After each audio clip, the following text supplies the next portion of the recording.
In today's video, we're going to run through some of the common straight line equations that you need to be able to recognize on a graph. To quickly recap, the horizontal axis on a graph is called the x-axis, while the vertical one is called the y-axis.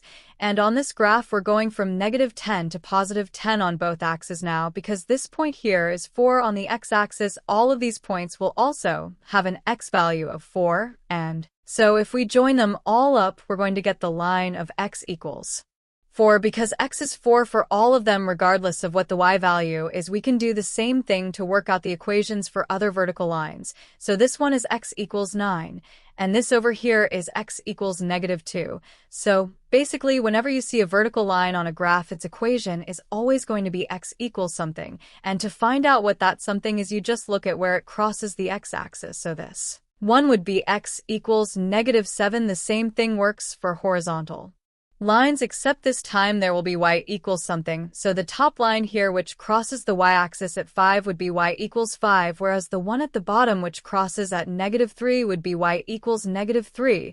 If you had a line that went straight along the x-axis, then that would be y equals 0, because it crosses the y-axis at 0, and similarly a vertical line that goes straight along the y-axis would be x equals 0. The last type of line we need to look at are diagonal lines like this one. If you pick any point along this line, you'll find that the x-coordinate is always the same as the y-coordinate. For example, here x is 6 and y is also 6, whereas down here x and y are both -4. Because of this, the equation for this line is y equals x. You could also call it x equals y, but we generally put the y on the left when we write line equations now if the diagonal line was instead going the opposite way. The equation becomes y equals -x, because if y is a positive number, like up here where it's a +8, the x will be the negative version of that number, so -8.